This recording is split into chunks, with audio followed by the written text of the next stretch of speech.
افلا یتدبرون القرآن، تدبر قرآن، مولانا امین احسن اصلاحی۔ سورہ حامیم السجدہ، آیات 13 تا 24۔ آگے کا مضمون، آگے قریش کی تنبیہ کے لیے اس رسوا کن انجام کی بعض تاریخی مثالوں کا ذکر فرمایا ہے جس سے رسولوں کے مکذبین کو لازماً سابقہ پیش آنا ہے۔ نظم کلام بالکل واضح ہے، آیات کی تلاوت فرمائیے۔ اعوذ باللہ من الشیطان الرجیم، بسم اللہ الرحمن الرحیم۔ فَإِنْ عَرَضُوا فَقُلْ أَنذَرْتُكُمْ صَاعِقَةً مِثْلُ صَاعِقَةِ عَادٍ وَثَمُودَ إِذْ جَاءَتْهُمُ الرُّسُلُ مِنْ بَيْنِ أَيْدِيهِمْ وَمِنْ خَلْفِهِمْ أَلَّا تَعْبُدُوا إِلَّا اللَّهَ قَالُوا لَوْ شَاءَ رَبُّنَا لَأَنزَلَ مَلَائِكَةً فَإِنَّا بِمَا أُرْسِلْتُمْ بِهِ كَافِرُونَ۔ فَأَمَّا عَادٌ فَاسْتَكْبَرُوا فِي الْأَرْضِ بِغَيْرِ الْحَقِّ وَقَالُوا مَنْ أَشَدُّ مِنَّا قُوَّةً أَوَلَمْ يَرَوْا أَنَّ اللَّهَ الَّذِي خَلَقَهُمْ هُوَ أَشَدُّ مِنْهُمْ قُوَّةً وَكَانُوا بِآيَاتِنَا يَجْحَدُونَ۔ فَأَرْسَلْنَا عَلَيْهِمْ رِيحًا صَرْصَرًا فِي أَيَّامٍ نَحِسَاتٍ لِنُذِيقَهُمْ عَذَابَ الْخِزْيِ فِي الْحَيَاةِ الدُّنْيَا وَلَعَذَابُ الْآخِرَةِ أَخْزَىٰ وَهُمْ لَا يُنصَرُونَ۔ وَأَمَّا ثَمُودُ فَهَدَيْنَاهُمْ فَاسْتَحَبُّوا الْأَعْمَىٰ عَلَى الْهُدَىٰ فَأَخَذَتْهُمْ صَاعِقَةُ عَذَابِ الْهُونِ بِمَا كَانُوا يَكْسِبُونَ۔ وَنَجَّيْنَا الَّذِينَ آمَنُوا وَكَانُوا يَتَّقُونَ۔ وَيَوْمَ يُحْشَرُ أَعْدَاءُ اللَّهِ إِلَى النَّارِ فَهُمْ يُوزَعُونَ حَتَّى إِذَا مَا جَاءُوهَا شَهِدَ عَلَيْهِمْ سَمْعُهُمْ وَأَبْصَارُهُمْ وَجُلُودُهُمْ بِمَا كَانُوا يَعْمَلُونَ۔ وَقَالُوا لِجُلُودِهِمْ لِمَ شَهِدتُّمْ عَلَيْنَا قَالُوا أَنطَقَنَا اللَّهُ الَّذِي أَنطَقَ كُلَّ شَيْءٍ وَهُوَ خَلَقَكُمْ أَوَّلَ مَرَّةٍ وَإِلَيْهِ تُرْجَعُونَ۔ وَمَا كُنْتُمْ تَسْتَتِرُونَ أَنْ يَشْهَدَ عَلَيْكُمْ سَمْعُكُمْ وَلَا أَبْصَارُكُمْ وَلَا جُلُودُكُمْ وَلَكِنْ ظَنَنْتُمْ أَنَّ اللَّهَ لَا يَعْلَمُ كَثِيرًا مِّمَّا تَعْمَلُونَ۔ وَذَلِكُمْ ظَنُّكُمُ الَّذِي ظَنَنْتُمْ بِرَبِّكُمْ أَرْدَاكُمْ فَأَصْبَحْتُمْ مِنَ الْخَاسِرِينَ۔ فَإِنْ يَصْبِرُوا فَالنَّارُ مَثْوًى لَهُمْ وَإِنْ يَسْتَعْتَبُوا فَمَا هُمْ مِنَ الْمُعْتَبِينَ۔ ترجمہ، بس اگر وہ اعراض کرتے ہیں تو ان سے کہہ دو کہ میں تمہیں اس طرح کے کڑکے سے آگاہ کرتا ہوں جس طرح کا کڑکا عاد اور سمود پر نازل ہوا، جبکہ آئے ان کے پاس رسول ان کے آگے اور ان کے پیچھے سے اس دعوت کے ساتھ کہ اللہ کے سوا کسی اور کی بندگی نہ کرو۔ انہوں نے جواب دیا کہ اگر ہمارا رب چاہتا تو فرشتے اتارتا، تو ہم تو اس پیغام کے منکر ہیں جس کے ساتھ تم بھیجے گئے ہو۔ عاد کا معاملہ یوں ہے کہ انہوں نے زمین میں بغیر کسی حق کے گھمنڈ کیا اور بولے کہ ہم سے بڑھ کر طاقت میں کون ہے۔ کیا انہوں نے اس بات پر غور نہیں کیا کہ اس خدا نے ان کو پیدا کیا ہے وہ ان سے زیادہ زوراور ہے؟ اور وہ ہماری نشانیوں کا برابر انکار کرتے رہے تو ہم نے ان پر چند منحوس دنوں میں ایک باد تند بھیجی تاکہ ان کو دنیا کی زندگی میں رسوائی کا عذاب چکھائیں، اور آخرت کا عذاب تو اس سے کہیں زیادہ رسوا کن ہوگا اور وہاں ان کی کوئی مدد نہیں ہوگی۔ رہے سمود تو ہم نے ان کو ہدایت کی راہ دکھائی، لیکن انہوں نے ہدایت پر اندھے پن کو ترجیح دی، تو ان کو بھی عذاب ذلت کے کڑکے نے آ دبوچا ان کے اعمال کی پاداش میں۔ اور ہم نے ان لوگوں کو نجات دی جو ایمان لائے اور ڈرنے والے تھے۔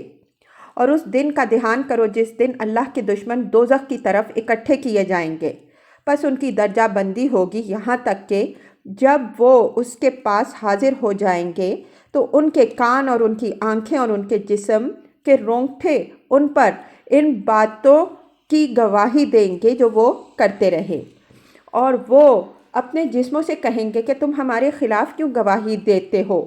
وہ بولیں گے کہ ہمیں اسی خدا نے گویا کر دیا جس نے ہر چیز کو گویا کیا، اور وہی ہے جس نے تمہیں پہلی بار پیدا کیا اور اب اسی کی طرف تم لوٹائے جا رہے ہو۔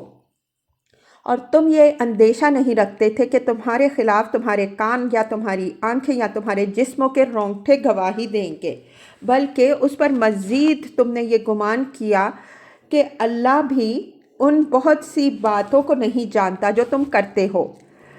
اپنے رب کے بارے میں تمہارا یہی وہ گمان ہے جس نے تم کو غارت کیا اور تم خسارے میں پڑنے والے بنے۔ پس اگر وہ صبر کریں تو دوزخ ہی ان کا ٹھکانہ ہے، اور اگر وہ معافی مانگے تو ان کو معافی نہیں ملے گی۔ الفاظ کی تحقیق اور آیات کی وضاحت۔ فَإِنْ أَعْرَضُوا فَقُلْ أَنذَرْتُكُمْ صَاعِقَةً مِثْلَ صَاعِقَةِ عَادٍ وَثَمُودَ۔ قریش کے اعراض کا ذکر اوپر آیات 4 تا 5 میں گزر چکا ہے۔ اسی کی طرف اشارہ کرتے ہوئے فرمایا کہ انہوں نے اعراض ہی کا فیصلہ کر لیا ہے، تو ان کو آگاہ کر دو کہ اگر تمہارا فیصلہ یہی ہے تو میں تم کو اسی طرح کے کڑکے کے عذاب سے ڈراتا ہوں جس طرح کا عذاب عاد اور سمود اور ان کی ہم مشرب دوسری قوموں پر آیا۔ یہاں اسلوب بیان سے واضح ہے کہ عاد اور سمود کا ذکر محض بطور مثال بیان ہوا ہے۔ مقصود ان تمام قوموں کے انجام کی طرف اشارہ کرنا ہے جو رسولوں کی تکذیب کی پاداش میں ہلاک ہوئیں اور جن کا ذکر پچھلی صورتوں میں تفصیل سے گزر چکا ہے۔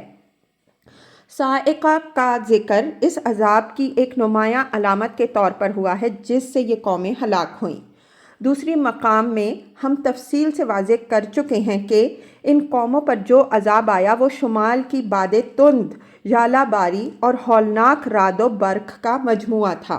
چنانچہ قرآن میں اس کی تعبیر مختلف الفاظ سے ہوئی ہے۔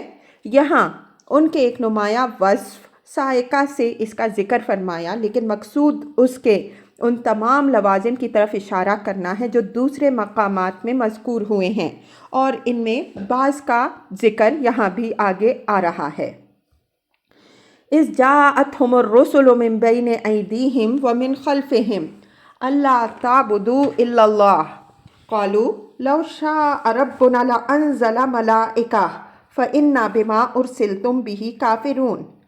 ان قوموں کی طرف اگرچہ دو ہی رسولوں حضرت ہود اور حضرت صالح علیہم السلام کا مبعوث ہونا قرآن میں مذکور ہے، لیکن یہاں لفظ رسل بصورت جمع استعمال ہونے کی وجہ وہی ہے جس کی طرف ہم نے اوپر اشارہ کیا کہ ان قوموں کا ذکر یہاں بطور مثال ہوا ہے۔ مقصود ان تمام قوموں کی طرف اشارہ کرنا ہے جنہوں نے ان کی روش بد کی پیروی اور اپنے رسولوں کی تکذیب کی۔ من بین ایدیہم ومن خلفہم اللہ تعبدوا الا اللہ، یہ ان رسولوں کی ان انتھک ہمہ جہت اور شبانہ روز جانفشانی کی تعبیر ہے جو انہوں نے اپنی اپنی قوموں کو دعوت توحید پہنچانے میں صرف کی۔ ابلیس نے بنی آدم کو گمراہ کرنے کے لیے جو چیلنج دیا تھا اس کے الفاظ ہیں لَآتِيَنَّهُم مِّن بَيْنِ أَيْدِيهِمْ وَمِن خَلْفِهِمْ۔ سورہ اعراف آیت 17۔ میں ان پر ان کے آگے اور پیچھے سے گھیرے ڈالوں گا۔ قرآن نے یہاں رسولوں کا یہ وصف بیان کر کے گویا یہ واضح فرما دیا کہ اللہ تعالیٰ نے ان قوموں کو ابلیس کے فتنوں سے بچانے کے لیے اپنے رسول بھی ایسے بھیجے جنہوں نے ان کو ہر جہت سے سمجھانے میں اپنے رات دن ایک کر دیے۔ قالوا لو شاء ربنا الی الآیہ، یہاں رسولوں کی اس ساری تگ و دو کی انہوں نے قدر کی تو یہ کی کہ ان کی رسالت کی تکذیب کر دی، کہ اللہ تعالیٰ ہماری طرف رسول بھیجنے والا ہوتا تو فرشتوں کو رسول بنا کر بھیجتا، نہ کہ ہمارے ہی جیسے آدمیوں کو، اور تم چونکہ ہمارے ہی جیسے آدمی ہو اس وجہ سے ہم تمہاری رسالت تسلیم کرنے کو تیار نہیں۔ پس جو پیغام، اشارہ پیغام توحید کی طرف ہے، تم دے کر بھیجے گئے ہو، ہم اس کو قبول کرنے سے صاف انکار کرتے ہیں۔ فَإِنَّا بِمَا أُرْسِلْتُمْ بِهِ کے اسلوب میں جو طنز ہے وہ اہل ذوق سے مخفی نہیں ہے۔ اس کا مطلب یہ تھا کہ آپ لوگ بزوم خویش جس پیغام کے حامل بن کر آئے ہو، ہمیں اس سے صاف انکار ہے، یعنی نہ ہم آپ لوگوں کو رسول مانتے ہیں اور نہ آپ لوگوں کے پیغام کو پیغام مانتے ہیں۔ اس وجہ سے ہم پر اس قسم کی کوئی دھونس جمانے کی کوشش نہ کی جائے۔ فَأَمَّا عَادٌ فَاسْتَكْبَرُوا فِي الْأَرْضِ بِغَيْرِ حَقٍّ وَقَالُوا مَنْ أَشَدُّ مِنَّا قُوَّةً أَوَلَمْ يَرَوْا أَنَّ اللَّهَ الَّذِي خَلَقَهُمْ هُوَ أَشَدُّ مِنْهُمْ قُوَّةً وَكَانُوا بِآيَاتِنَا يَجْحَدُونَ۔ یہ ان کے اس رویے کی کسی قدر وضاحت ہے جو انہوں نے اپنے رسولوں کے انذار کے مقابل میں اختیار کیا۔ پہلے زمانی تقدم کی بنا پر عاد کو لیا، فرمایا کہ عاد کو جو قوت و شوکت اللہ تعالیٰ نے بخشی اس کو پا کر خدا کے شکر گزار ہونے کے بجائے وہ خدا کی زمین میں اکڑنے والے بن گئے۔ ان کے اس استکبار کو بغیر الحق کے الفاظ سے تعبیر فرمایا، اس وجہ سے جیسا کہ اس کے محل میں ہم اشارہ کر چکے ہیں، یہ ہے کہ تکبر صرف اس کے لیے زیبا ہے جو اس تمام کائنات کو خالق و مالک ہے، اس کے سوا اور کسی کے لیے یہ جائز نہیں۔ وَقَالُوا مَنْ أَشَدُّ مِنَّا قُوَّةً، یہ ان کے اسی تکبر کی وضاحت ہے کہ جب اللہ کے رسول نے ان کو ڈرایا کہ اگر وہ اپنی سرکشی کی اس روش پر جمے رہے تو جلد اللہ کی پکڑ آ جائے گی، تو ان کا جواب یہ تھا کہ اگر ہماری روش تباہی کی روش ہوتی تو کیا اس کا نتیجہ یہی ہونا تھا کہ آج اس سرزمین پر ہم قوت و شوکت میں اپنا کوئی ثانی نہیں رکھتے۔ اس وجہ سے ہمارا خیال تو یہ ہے کہ ہم تباہی کے راستے پر نہیں ہیں، بلکہ وہ لوگ دماغی خرابی میں مبتلا ہیں جو ہمیں عذاب سے ڈرا رہے ہیں۔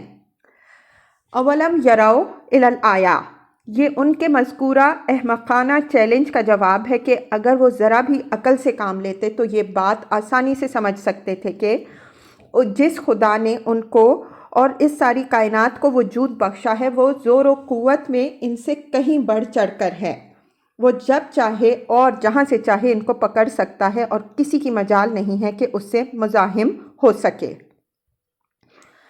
وَكَانُوا بِآيَاتِنَا يَجْحَدُونَ، اس کا تعلق اصل سلسلہ کلام سے ہے۔ بیچ میں اولم یروا الی الآیہ کا ٹکڑا ان کے چیلنج کے فوری جواب کے طور پر آ گیا ہے۔ مطلب یہ ہے کہ وہ اپنے استکبار کے سبب سے کوئی بات بھی سننے سمجھنے کے لیے تیار نہیں ہیں۔ اللہ کے رسول نے جو آیتیں سنائیں یا جو نشانیاں دکھائیں وہ پوری ڈھٹائی کے ساتھ ان کا انکار کرتے رہے۔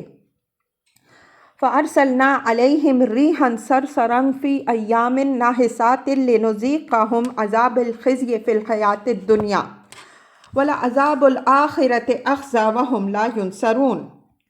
ریحٌ صرصرن سے مراد باد تند ہے جو عرب میں شدید سردیوں کے زمانے میں شمال سے چلتی ہے اور جس کے ساتھ سرما کے بادل بھی ہوتے ہیں اور گرج چمک بھی۔ ایام نحسات سخت سردی کے ان دنوں کو بھی کہتے ہیں جن میں سردی کی شدت کے سبب سے ہر چیز پر اداسی، افسردگی، خشکی اور ایک قسم کی نحوست چھا جاتی ہے۔ فرمایا کہ چونکہ انہوں نے استکبار اور حق سے اعراض کی روش اختیار کر لی، اس وجہ سے ہم نے ان کو دنیا کی زندگی میں ذلت کا عذاب چکھانے کے لیے ان پر سرما کی نحوست کے ایام میں باد سرسر مسلط کر دی جس نے ان کو بالکل تاراج کر کے رکھ دیا۔ اس طرح وہ لوگوں کی نگاہوں میں بھی ذلیل ہوئے، جن کے انذار کے جواب میں وہ من اشد منا قوہ کا نعرہ لگاتے تھے، اور اپنی دوسری ہم چشم قوموں کی نگاہوں میں بھی ایک نمونہ عبرت بن کر رہ گئے۔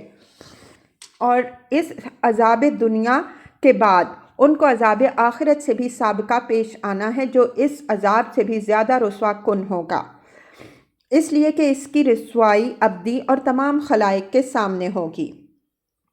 وَهُمْ لَا يُنصَرُونَ، اور اس دن کسی طرف سے بھی ان کی کوئی مدد نہیں ہوگی، نہ ان کی وہ قوت و جمعیت ان کے کچھ کام آئے گی جس پر وہ نازا رہے، اور نہ ان کے وہ دیوی دیوتا کچھ کام آئیں گے جن کی حمایت میں انہوں نے اللہ اور اس کے رسولوں کی تکذیب کی۔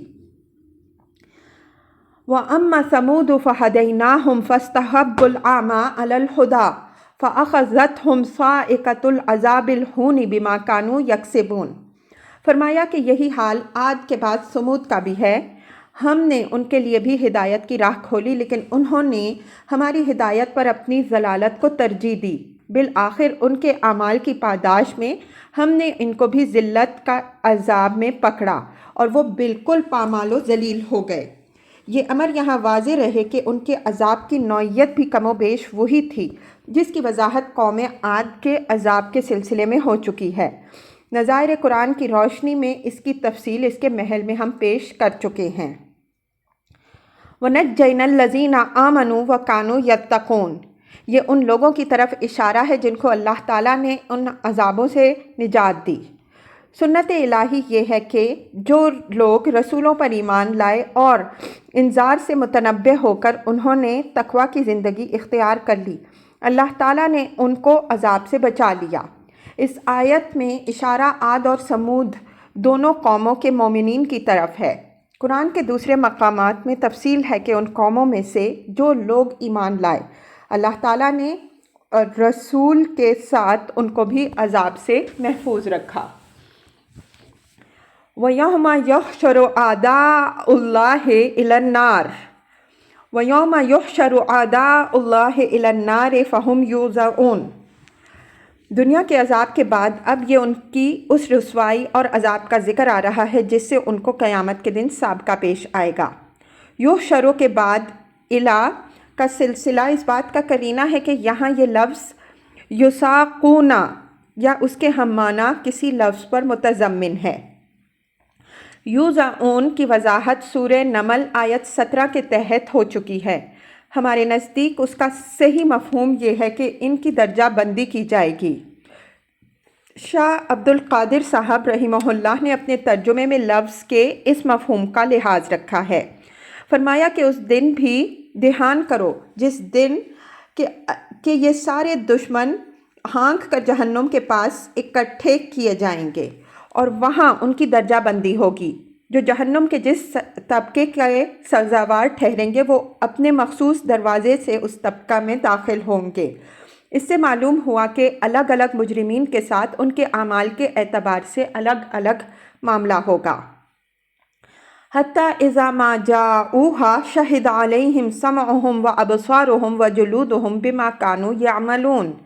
فرمایا کہ جب دوزخ کے باعث یہ سب اکٹھے ہو لیں گے تو یہ معلوم کرنے کے لیے کہ کون کس درجے کا مجرم ہے اور جہنم کے کس طبقہ کا سزاوار ہے، اللہ تعالیٰ کو کوئی زحمت پیش نہیں آئے گی، اس لیے کہ اس دن کوئی اپنے کسی عمل کو چھپا نہیں سکے گا۔ آدمی کے کان، آنکھ، بلکہ اس کے جسم کے رونگٹے تک اس کے تمام اعمال کی گواہی دیں گے۔ لفظ جلود یہاں خاص کے بعد عام کی حیثیت سے آیا ہے۔ سمع اور بصر کا خاص گواہ ہونا تو واضح ہے کہ ہر چیز کے سننے اور دیکھنے والے یہی ہیں، لیکن آدمی کے پاس اور بھی اعضاء و جوارح ہیں جن سے وہ بدی یا نیکی میں کام لیتا ہے۔ لفظ جلود نے ان سب کا احاطہ کر لیا ہے، گویا اس دن آدمی کے بدن کا رواں رواں گواہی کے لیے زبان بن کر جائے گا۔ یہ امر ملحوظ رہے کہ لفظ جلود قرآن مجید میں رونگٹوں کے مفہوم میں آیا ہے۔ آیت تقشعر منہ جلود الذین الی الآیہ سورہ زمر آیت 33 کے تحت لفظ کے اس مفہوم پر ہم روشنی ڈال چکے ہیں۔ وَقَالُوا لِجُلُودِهِمْ لِمَ شَهِدتُّمْ عَلَيْنَا قَالُوا أَنطَقَنَا اللَّهُ الَّذِي أَنطَقَ كُلَّ شَيْءٍ وَهُوَ خَلَقَكُمْ أَوَّلَ مَرَّةٍ وَإِلَيْهِ تُرْجَعُونَ۔ اپنے اعضاء کی گواہی خود اپنے خلاف سن کر وہ اپنے سر پیٹ لیں گے اور ان کو ملامت کریں گے کہ تم نے ہمارے خلاف کیوں گواہی دی۔ وہ جواب دیں گے کہ آج تو ہر چیز ناطق بن گئی ہے، تو جس نے ہر چیز کو آج ناطق بنا دیا ہے اسی نے ہم کو بھی ناطق بنا دیا۔ قرآن مجید کے دوسرے مقامات سے بھی یہ بات معلوم ہوتی ہے کہ قیامت کے دن ہر چیز اپنی ساری سرگزشت سنا دے گی۔ مثلاً فرمایا ہے اذا زلزلت الارض زلزالها واخرجت الارض اثقالها وقال الانسان ما لها یومئذ تحدث اخبارها۔ سورہ زلزال آیات 1 تا 4۔ جبکہ زمین پوری شدت کے ساتھ ہلا دی جائے گی اور زمین اپنے سارے بوجھ نکال کے پھینک دے گی اور انسان پکار اٹھے گا کہ اس کو کیا ہو گیا ہے، اس دن وہ اپنی سرگزشت سنا ڈالے گی۔ یہ امر یہاں ملحوظ رہے کہ آسمان و زمین کی ہر چیز ناطق تو آج بھی ہے، اس لیے کہ ہر چیز اللہ تعالیٰ کی نشانی ہے اور اس کی قدرت و حکمت اور رحمت و ربوبیت کی گواہ بن کر وہ انسان پر حجت قائم کر رہی ہے، لیکن آج ان کی گواہی کو صرف وہی لوگ سن رہے ہیں جن کے دل بیدار ہیں۔ البتہ قیامت کے دن ان کی گواہی سب سنیں گے اور سب ان کی تصدیق کریں گے، اس لیے کہ جو حجابات آج حائل ہیں وہ اس دن دور ہو جائیں گے۔ وَهُوَ خَلَقَكُمْ أَوَّلَ مَرَّةٍ وَإِلَيْهِ تُرْجَعُونَ۔ اگرچہ یہ بات بھی اپنی اسی بات کا ایک حصہ ہو سکتی ہے جو جلود کی زبان سے نقل ہوئی ہے، لیکن ہمارے نزدیک اس کا عطف سلسلہ کلام پر ہے۔ جلود سے سوال اور اس کے جواب کا ذکر بیچ میں بطور جملہ معترضہ آ گیا۔ اصل بات جو اوپر فرمائی گئی ہے وہ یہ ہے کہ اس دن ان کے کان، آنکھ اور ان کے دوسرے تمام اعضاء ان کے خلاف گواہی دیں گے، اور مقصود اس سے اس حقیقت کی وضاحت ہے کہ جب صورتحال یہ ہے کہ آدمی کے اپنے ہی اعضاء اس کے سارے راز کھول دینے کے لیے ناطق ہو جائیں گے تو کسی اور کی گواہی اور شہادت و شفاعت کے اس کے لیے نافع کیسے ہو سکے گی؟ مدعی کی اپنی گواہی تو لاکھوں کی گواہی پر بھاری ہو سکتی ہے۔ اسی پر عطف کرتے ہوئے فرمایا کہ اور یہ بات بھی یاد رکھو کہ اسی نے تم کو اول بار پیدا کیا ہے اور اسی کی طرف تم لوٹائے جاؤ گے۔ یعنی اگر تم نے یہ امید باندھ رکھی ہے کہ تمہاری واپسی تمہارے ان مزعومہ دیویوں اور دیوتاؤں میں سے کسی کی طرف ہوگی جن کی تم پرستش کرتے ہو، تو یہ محض خیال اور وہم پر مبنی ہے۔ جن کو خلق و تدبیر میں کوئی دخل نہیں ہے، آخر وہ مولا و مرجع کس طرح بن جائیں گے؟ وَمَا كُنْتُمْ تَسْتَتِرُونَ أَن يَشْهَدَ عَلَيْكُمْ سَمْعُكُمْ وَلَا أَبْصَارُكُمْ وَلَا جُلُودُكُمْ وَلَكِنْ ظَنَنْتُمْ أَنَّ اللَّهَ لَا يَعْلَمُ كَثِيرًا مِمَّا تَعْمَلُونَ وَذَلِكُمْ ظَنُّكُمُ الَّذِي ظَنَنْتُمْ بِرَبِّكُمْ أَرْدَاكُمْ فَأَصْبَحْتُمْ مِنَ الْخَاسِرِينَ فَإِن يَصْبِرُوا فَالنَّارُ مَثْوًى لَهُمْ وَإِن يَسْتَعْتَبُوا فَمَا هُمْ مِنَ الْمُعْتَبِينَ۔ تستترون کی تعویل بعض اہل تعویل نے تخافون کی ہے۔ ان کے نزدیک مفہوم یہ ہے کہ تم یہ اندیشہ نہیں رکھتے تھے کہ تمہارے کان، آنکھ اور تمہارے اعضاء تمہارے خلاف گواہی دیں گے۔ میرے نزدیک لفظ کی یہ تعبیر صحیح ہے۔ یہ لازم سے ملزوم پر استدلال کی نوعیت کی ایک چیز ہے جس کی مثالیں ہر زبان میں مل سکتی ہیں۔ ظاہر ہے کہ اگر وہ یہ اندیشہ رکھتے ہوتے تو کوئی برا کام کرتے ہوئے ان سے چھپتے، لیکن جب ان سے وہ نہیں چھپتے تھے تو اس کے صاف معنی یہ ہیں کہ وہ ان سے کوئی اس نوعیت کا اندیشہ نہیں رکھتے۔ وَلَٰكِنْ ظَنَنْتُمْ إِلَى الْآيَةِ، لیکن یہاں بلکہ مفہوم میں ہے، یعنی اعضاء کی گواہی کا اندیشہ تو درکنار، تمہاری بلادت کا تو یہ عالم رہا ہے کہ تم خدا کے متعلق بھی اس گمان میں مبتلا ہو کہ اس کو بھی تمہارے بہت سے اعمال کی خبر نہیں ہوتی۔